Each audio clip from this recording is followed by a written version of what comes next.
Welcome back to Don V Fridays, episode 13, the Last Chance U episode. And spoiler alert for those who haven't seen Last Chance U season 2.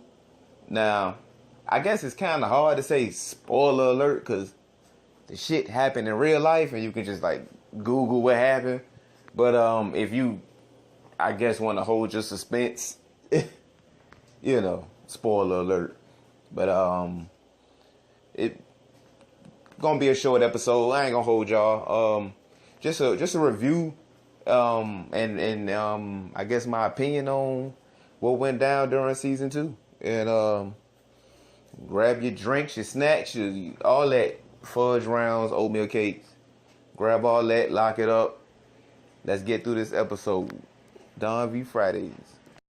Google, Yahoo, search at me. Google, Yahoo, search at me. Google, Yahoo, search at me. DJ Dirt, hit it. Raised by my mama, she don't need my dad. In the trenches like a zoo, nigga going Jurassic. Breaking it down, wrapping the bells in the plastic. Can show you how to whip it with the wish make magic. Now they wanna eat it up, they say they made that. Dripping in ballistic, official, but she me bad. Mr. Boo Benjamin popping up like an ad. Pocket monster tucked in the 30 piece.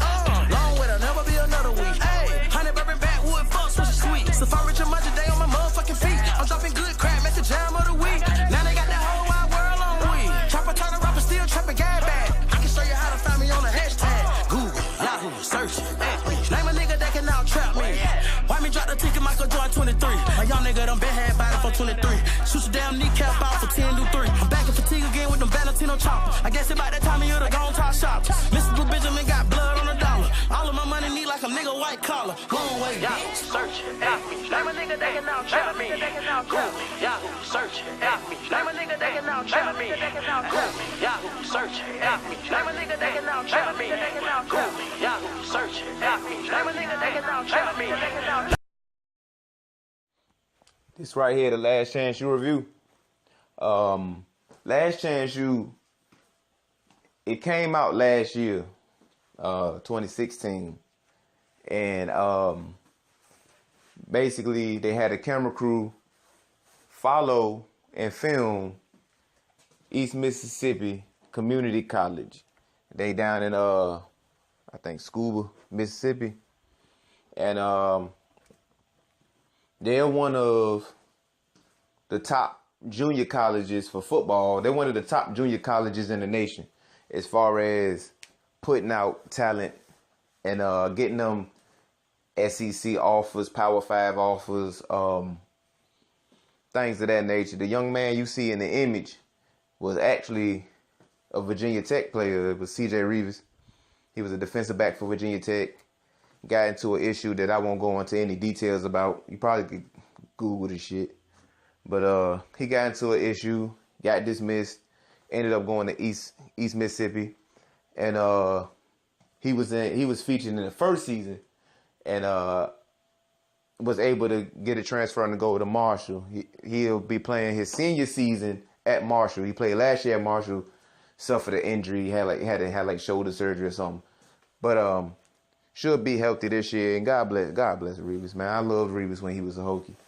But is a Hokie. Ain't no such thing as a former Hokie, but God bless him, playing for Marshall this year. But that's pretty much what went down. They take guys who played D1, who played in the Power 5.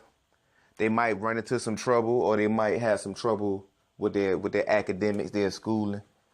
And East Mississippi take them, and while they try to repair their grades or their image or whatever the case may be, they play football and they win a lot of games down there. And they got a head coach, Buddy Stevens, who I personally think is trash. I think he's a trash individual. I just think he a piece of shit. Honestly, I just think he trash as fuck. If you watch the first season, you would know what I'm talking about. In the first season of Last Chance U, there was a fight, big fight, between East Mississippi and I forget the other team. Another Mississippi school, Gulf Coast or something. A team that wasn't even that good. But and East Mississippi could have played for a national championship. Like, if I'm not mistaken, they only had one loss.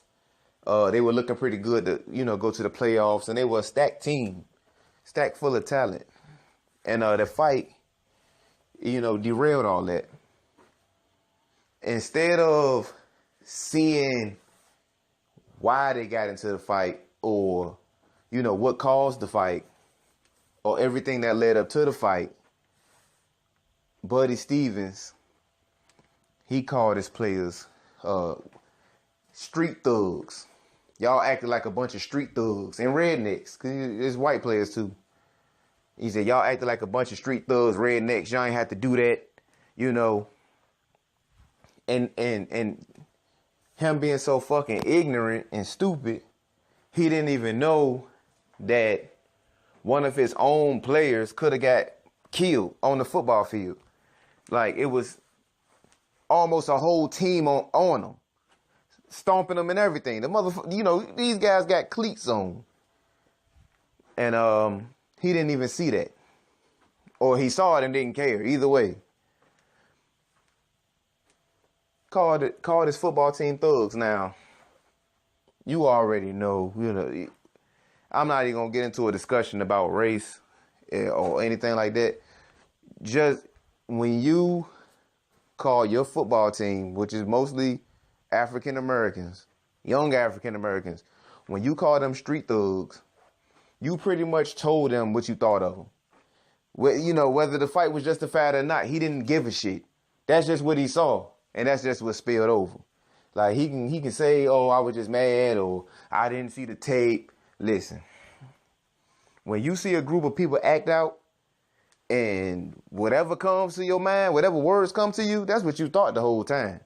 I don't know for what you say. If you see a group of Mexicans acting out and you start saying shit and you say something like goddamn Mexicans, like, and you start saying slurs and all that, that's what you always wanted to say. It didn't take that for you to say it. Because you just don't say shit like that. You don't call your football team. You don't call even if it was the opponent's football team. You don't even say the other team was thugs. You don't say shit like that. Buddy Stevens is trash, bro. That's just what it is. But he called his own players. He threw his own team under the bus. And what he had to do was walk it back. Basically, he had to walk that shit back because he thought he was going to lose his team. Because who would want to play for a man like that? So he walked it back. He was all, I'm actually proud of y'all. I saw the footage. Y'all didn't really do nothing wrong. Basically he had to walk it back. He had to walk back what he said because he might have lost his team. All that to set up season 2. Now, season 2, they had to deal with some fallout from that fight. They got new faces, new players. Notably, a lot of defensive line transfers. Cam Carter, who's actually from Germantown, Maryland, which is, I say, about 45 minutes from D.C., like a D.C. suburb. They got Chauncey Rivers, a guy out of Georgia who had got dismissed. Tim Bonner, a guy out of Louisville, played for Louisville. He got dismissed. And a guy, Dakota, got him out of Texas Tech. And and they like I said, they just followed the season, and they had a really good season. That's all I'm gonna say. They had a really good season. Defense, with you would think with all those Power 5 transfers, they would have had a better defense than what they had. And they also, of course, had DeAndre Johnson, Florida State transfer. Now, if you don't know who DeAndre Johnson is, he was the guy that had punched a woman in the face at the bar. And he might not have been the first, but he was one of the early post Ray Rice got it on camera. He's one of those guys. He'll be playing for Florida Atlantic this year. But he was one of the first post Ray Rice. That's important to say. He was one of the first post Ray Rice. It's not domestic because it wasn't his lady, but hitting a woman publicly. He was one of the first post Ray Rice people. And he had to deal with a lot of fallout, and he has to deal with the scrutiny of being the monster that hit a woman, you know?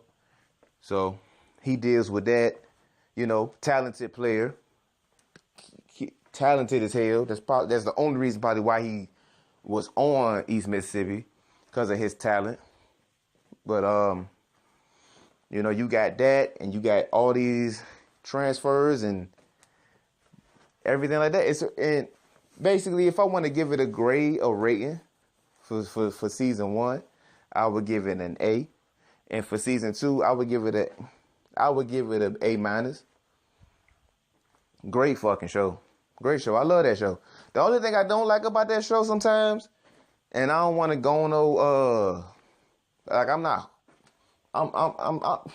I'm human. So I'm trash. I'm fucking trash myself. So I'm not here to like shit on no kids, because these is young men at the end of the day. But they clearly take these guys who I don't want to say like their talent, that they've been talented their whole life, so they just kind of get spoon-fed their education. But you dealing with some motherfuckers who are, they act, because they seem smart, like they can do the work, there's just no drive to do the work. There's no want to. So, like, if they're not being absolutely babied by Miss Wagner, who's a fucking saint, if God gave white women lips, she'd probably modeling or something. But that's the way the cookie crumbles. But, yeah, if Miss Wagner's not there to, like, spoon feed them and baby them for their education, you talking about some motherfuckers that probably won't qualify. So that's the only part I find like hard to watch. Like watching these dudes who are smart enough to do the work just not put forth any effort. Yes, I'll be the first to tell you that the education portion of being a student athlete is for most of the part a sham. They're not going to use a lot of them are not going to use this education to further their careers. A lot of their career is football, so it's not really helping them. But if staying eligible is part of playing football, you would think you would at least care enough about your education to want to stay eligible. At least. Like, I get it. It's a sham, but come on, bros. Y'all got to put forth a better effort than what y'all doing in the classroom. I mean, shit. She's even admitted, like, yo, half of it, or more than half of it, is just showing up and acting like you give a shit. We'll get you your grade. Just give a fuck. And they don't. A lot of them don't. And it kind of irritates me because, you know, a lot of us couldn't go to college. Because I was that guy. I was, like, the way they act, I was like that person. But I ain't have the talent to, you know. This ain't about me. It's about them. I just wish, you know, instead of making the mistakes that I made, you know, they would actually take it a little bit more seriously so they can move on, move forward, and blossom and have great careers and lives after East Mississippi. So, yeah, like I said, A- for season 2. Great show. I highly recommend it. Only reason why I still got Netflix, by the way. And I read today that they're going to follow another junior college next. For this upcoming season, they're going to follow a different junior college. So, won't be East Mississippi. So, fuck you, Buddy Stevens. Enjoy your 30 minutes, boy. So, because that shit over with, my boy. We moving on, my boy. Hopefully this next school got some motherfuckers that want to go to class and want to learn and want to take it seriously, because it's a great opportunity. And that's it, man. Stay hydrated. Stay, you know, keep up with your family. Kiss your baby mama. Kiss your baby daddy. Kiss your kids. You know, love your mama. Call your grandma. To that, I say, God bless.